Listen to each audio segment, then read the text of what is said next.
Good morning. And welcome everyone here today. It's good to gather to worship the Lord here in person or online. So welcome to all those who are joining us online as well. I've got a couple of announcements. One is Birdie's Chocolates. I don't see the catalogs out there yet, but you can go online and see what's you can order.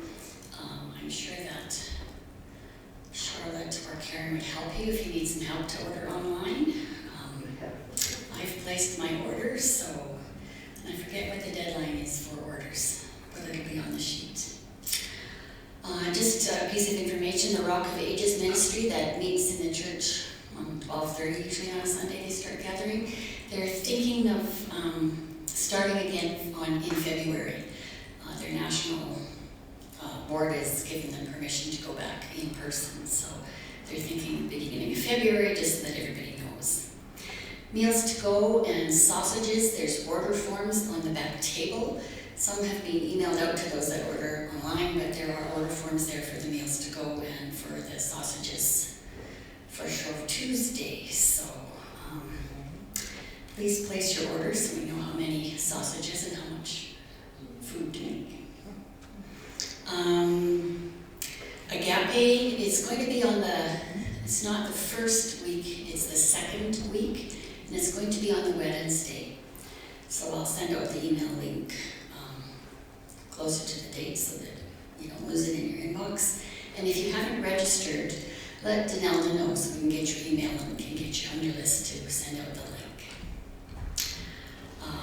Just a note, hold Dawn and Laura in your prayers. Dawn's dad Jake is in the hospital now and is palliative care. He's got a pneumonia. And the Grays, Anne and Gordon, Gordon Gray, their daughter passed, Robin passed from cancer. So hold them in your prayers as well. Any other announcements? I've got one. I've been asked to make an announcement that book club will meet on Tuesday at 1 o'clock. And for those of you that don't know how we run this, we bring our books that we've been reading, and we haven't met since well before Christmas. Well, we have, but nobody's come except Susan and I. And because of the weather and so forth, but we are meeting this Tuesday, and of course the weather is supposed to get nasty again. 1 o'clock, and we meet in the back. We just show the books and talk about what we've read and share the books around so that you can read them, and that's how you get to know different authors and different kinds of writing. All I ever used to read was James Patterson. Well, I learned quickly that there's a lot more out there than just James Patterson. So come and join us.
pray together. Risking God, you created something from nothing. Open us to move into the unknown future with confidence, so that we might live into your vision for this world you continue to create. Draw us into your possibilities. Give us the courage to act. Amen. And our opening song is Voices United 291, All Things Bright and Beautiful.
God spoke, "Let there be," and creation began.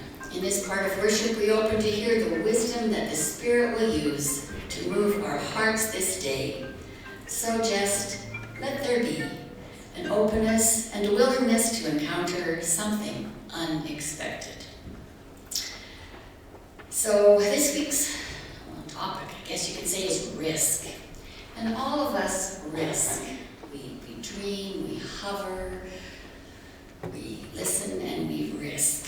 So risk, making something from nothing. I have a hard time thinking of when I can make something from nothing.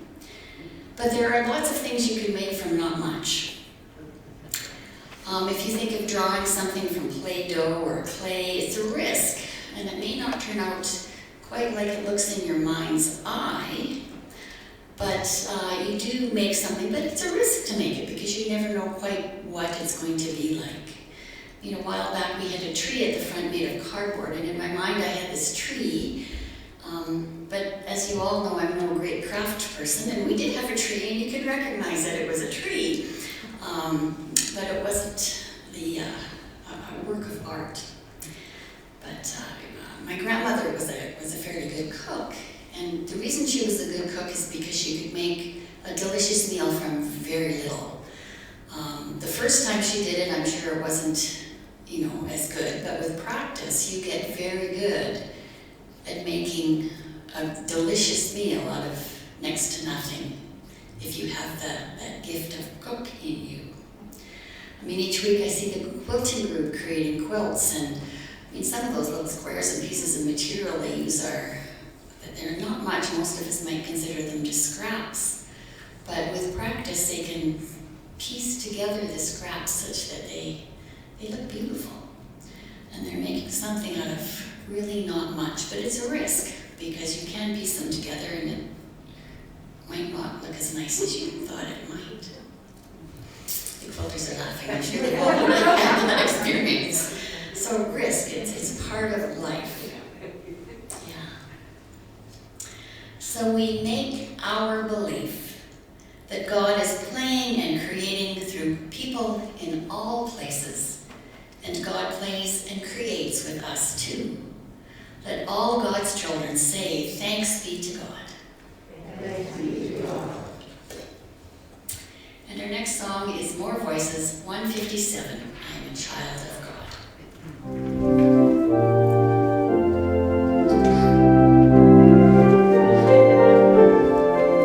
Congregation, please stand.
And our first reading today is called Invocation. It's by Cynthia Winton Henry. Here's an idea. Let us make something out of nothing. No, not nothing. Let us gather up everything that we ever were, or are, or will be. Let us be shapers, creators, makers of something, some world, some living. Let us dare to succeed at all. Let us dare to fail at all. Dare to fly on the wings of this moment. Let us improvise our dreams. Let us leap boldly from the shoulders of our lives, our histories, our loves, our disasters. Here's an idea. Let us play ourselves out, the real work. Let us do nothing at all. It may not matter. Let us run the risk of naked individuality. Let us go out wildly, not just as one, but as a union, an ensemble. Here's an idea. When we make our worlds, let us commit to them, hold still with them, let them go when it is time. Let us breathe, let us sing, let us laugh, let us dance. Let us see what will be when we invoke God, creativity, and power. And our second reading is from Matthew 25, 24 to 30. Then the one who who had received the 1 talent also came forward, saying, Master, I knew that you were a harsh man, reaping where you did not sow, and gathering where you did not scatter seed. So I was afraid, and I went and hid your talent in the ground. Here you have what is yours. But his master replied, You wicked and lazy slave, you knew, did you, that I reap where I did not sow, and gather where I did not scatter? Then you ought to have invested my money with the bankers, and on my return I would have received what was mine, my own, with interest. So take the talent from him, and give it to the one with 10 talents. For all those who have, more will be given, and they will have an abundance. But from those who have nothing, even what they have will be taken away. As for this worthless slave, throw him into the outer darkness, where there will be weeping and gnashing of teeth. And let us pray. May the words of my mouth and the meditations of all our hearts be acceptable in your sight, our rock and our Redeemer. Amen. Pastor Eric Elms tells this story. A parishioner once sent me an email about the previous Sunday's service. She confessed up front that she had hemmed and hawed over whether to send it, but finally felt strongly enough about it to take the risk, not knowing how I would react. No, she wasn't sending a complaint. She wrote me that for some reason she had seen my father from time to time during her morning meditations. She didn't know my father, though she'd seen some pictures of him that I posted on Facebook after his death. At one point, this woman had her eyes closed in prayer, but saw my father come up behind me and place a lei of flowers around my neck. In her vision, he then did that with the other people who were sitting by my side, moving behind each person and placing leis around their necks as well. What struck me about this note was not just its content, but its timing. I didn't see it until a while after she sent it, because I'd been traveling. Throughout the whole trip, I had felt an unusually strong sense of closeness to my father, like he was right beside me, coaching me like he had used to do. The whole idea of the trip was to strategize ways for lay people to devote their vocations to God, which was modeled on a daily basis by my father. Once on the trip, I remarked to a friend, "It just feels like my father is here." It wasn't until I returned home that I found the parishioner's email. She had overcome her nerves and sent it at the exact time I was flying to Maine. She had been willing to take a risk, and I was blessed because of it. Bless you. When we dare to dream God's dream and hover over that dream to discern what we specifically are being asked and called to do, then we are always called to take a risk. Risking is not so much the next baby step in the process, but a gigantic leap of faith. In John 14, Jesus tells his followers, "I will do whatever you ask in my name, so that the Father may be glorified in the Son. If in my name you ask me for anything, I will do it." Many people discount Jesus' promise of help because they've tried asking for something and have been disappointed. They've asked for the job promotion, or the dream home, or God's help in saving a relationship. They've begged for healing, or to be spared some evil they saw squarely coming for them. And what they prayed for never came to pass. If you happen to be one of those people, consider that Jesus' promise was not to give us whatever we want. It was to give us what we ask for in Jesus' name. This means far more than simply invoking the simple words, Jesus or Christ. In Jesus' day, asking for something in the name of another meant asking for something that corresponded with the will and intention of that person. In other words, asking for something that was not in conformance with that person's was asking for something that was in the essence of that person's basic energy and essence. To ask for something in the name of Christ means to request something that is in accordance with God's will for your life and for the world. Since God respects our free will, anything we ask for God that would supersede the will of another person is off the table. So is anything that might appear good, but would cause great harm to ourselves or to another person. Praying for something is a risk.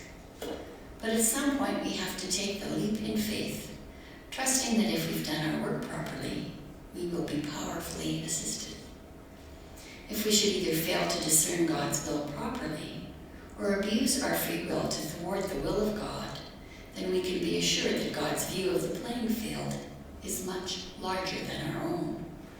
There is always another way forward for those who stay open to seeking it. This is one of the great advantages of being a person of faith. It's not that God loves you more than any other person without faith, or that God is less willing to help a non-believer. The advantage for someone who has a true faith is that they are going to be more willing to take risks, to follow the deep intuitions God sends. They see their lives as a partnership with God, not merely as a private affair. The relationship between faith and risk is one of the things Jesus seems to be trying to teach us in the parable of the talents in Matthew 25. A talent was a unit of money in Jesus' day. A talent in Jesus' day was a unit of money worth 6,000 days' wages of a laborer.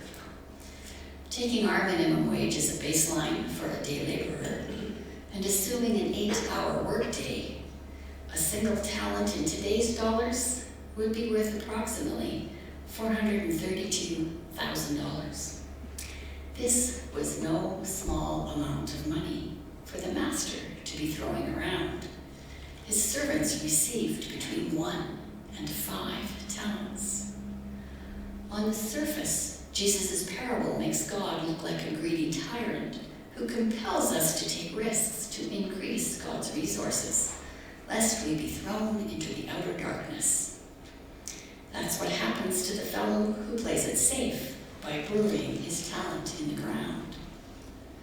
Bear in mind that this servant hadn't lost the master's money, and certainly hadn't squandered it like the prodigal son or the dishonest steward in Jesus' other parables. No, he'd simply preserved the principle intact for his master's return.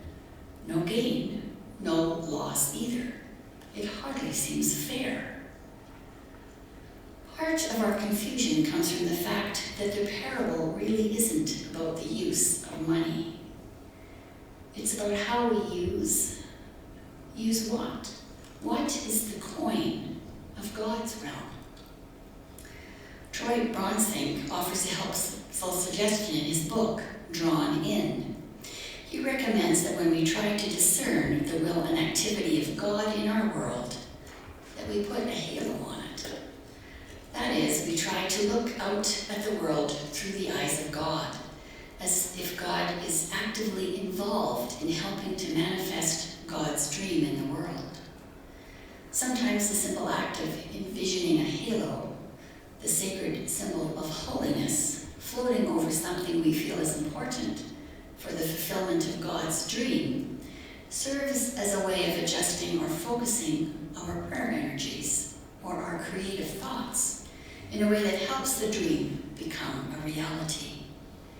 Instead of the 3 servants in our parable being given vast amount of money, imagine they get copious amounts of grace. The first 2 servants not only receive grace, but take risks with the grace they've received.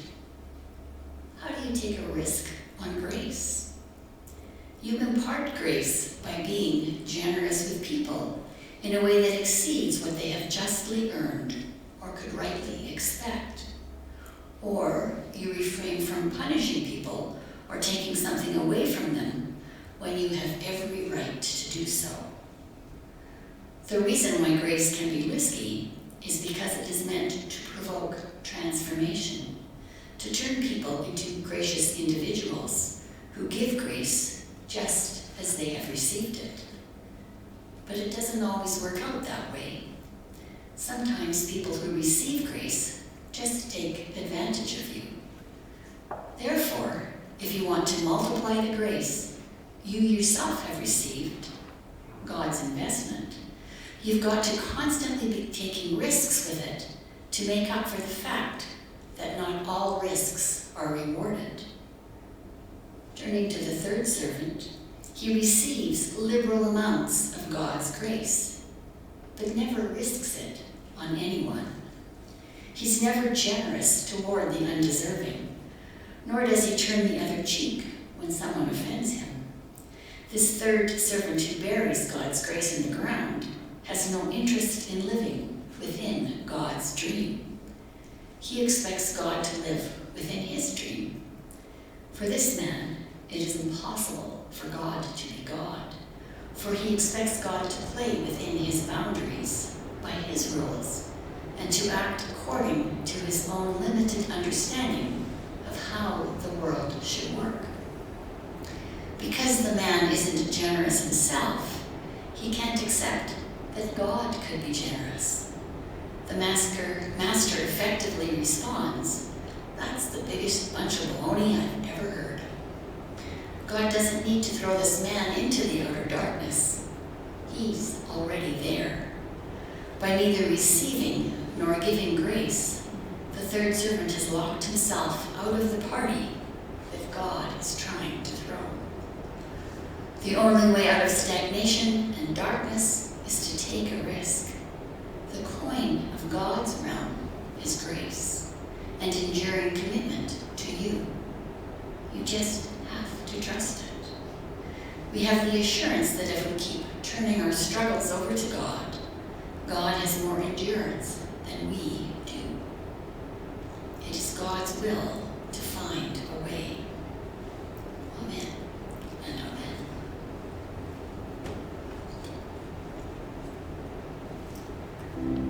Once we have heard the call to creativity, we just have to do it. Just jump up and get our hands dirty in the work of play and creative problem solving. We pray and offer what we can to bring more life and joy this day and every day. Oh God, fill our hearts to reach out in welcome. Make us see your vision once more. Let's dream of a world where our hands are your hands. We offer ourselves. We dream of a world where love reigns among us, and your will is done, oh God. Make it so. If you are comfortable doing so, close your eyes just for a moment. Breathe in slowly. Let out your breath slowly. Again, in and out. Try to imagine that your stresses, your anxieties, your deadlines are rolling off your head, down your shoulders, down your arms, and falling away to the floor. This week I want to invite you to imagine a door in front of you. The door is slightly open, and you see there is a light shining on the other side. You feel an excitement about discovering what is on the other side. Even though you cannot see now what it is, you get the feeling that going in there will open your world. Just then you get a text message on your phone. It's God with a word of encouragement. What does it say?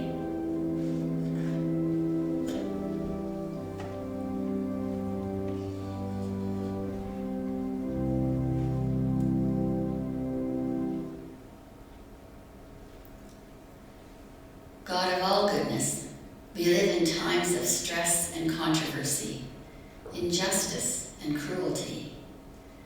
At times we cry to you for rescue and remember that we have leaned on you since our birth. God of all creation, be our hope and trust. We pray for leaders and nations around the world, that they may seek justice and peace.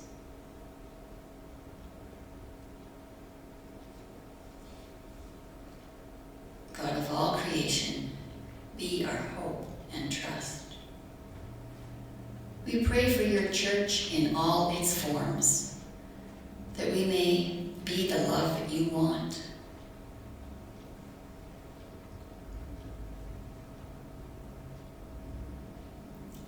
God of all creation, be our hope and trust.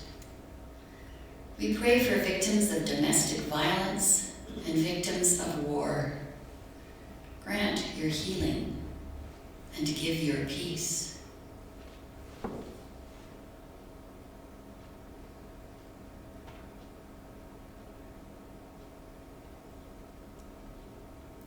God of all creation, be our hope and trust. We pray for those trapped by natural disaster. Embrace them with your calm and send them relief.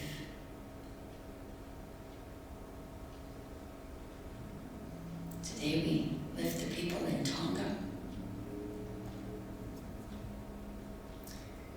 And we remember those recovering from floods and other disasters. Our attention span is short, but recovery takes time.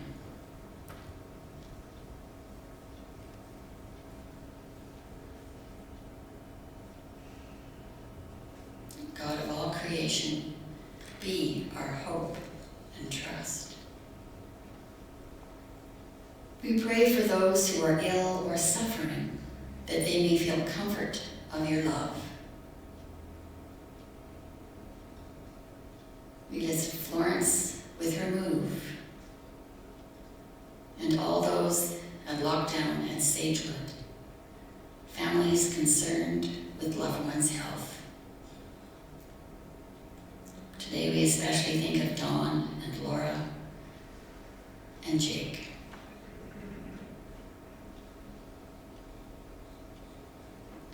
We lift to Ken and Carla, Winston and Carrie, Tom, Hilda, and Stephen,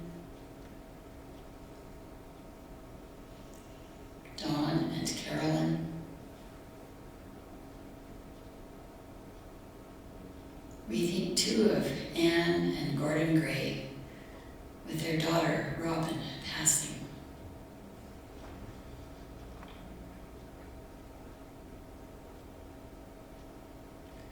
We lift all those who are grieving one of life's many losses.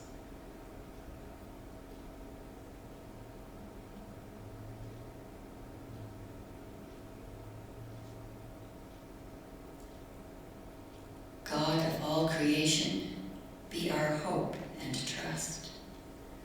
We pray for your creation, that the health of the earth may be restored.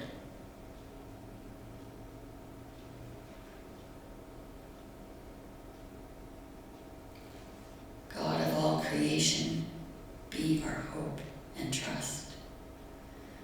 We pray for those who are born this day and for those who will die this day. May their quality of life be governed by loving choices.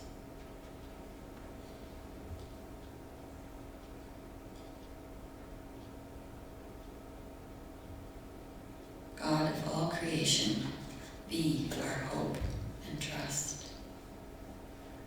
God, our wisdom, enable us to be humble and kind in all things. Remind us that whatever the issue, today we know only in part. And even now, faith, hope, and love abide, and the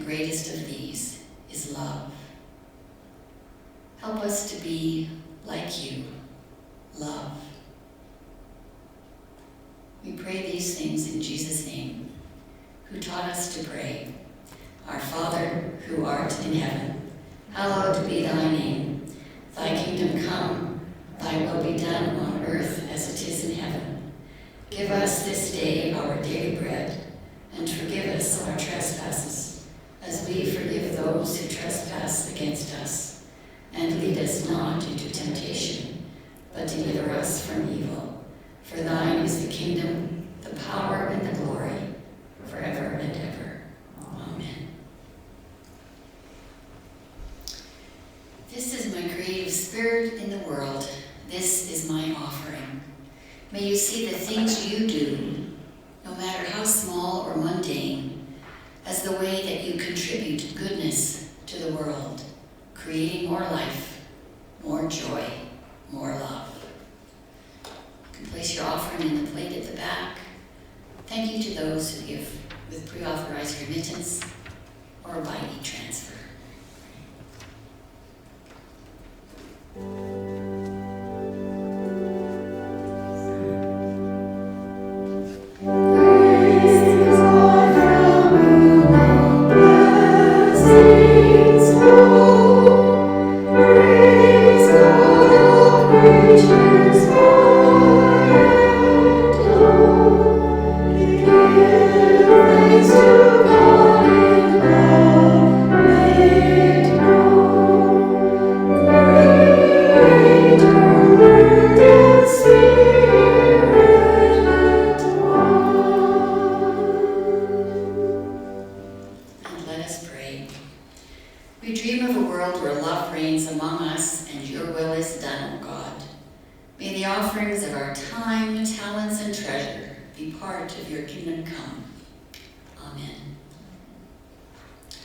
We take the affirmation and inspiration we have experienced here, and we vow to make imagination live through our intention for this week.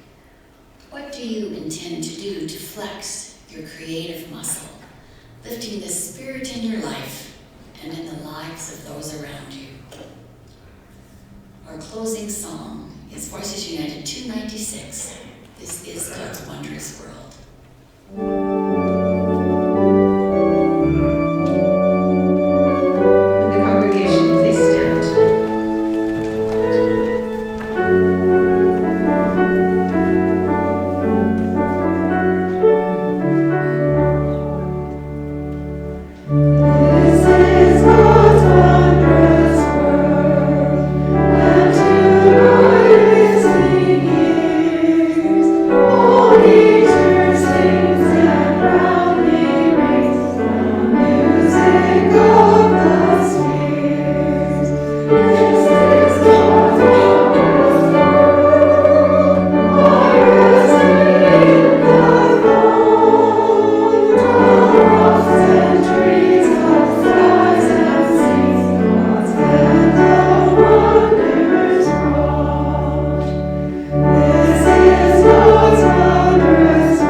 May you feel his company leading you toward creating more kindness, justice, and mercy.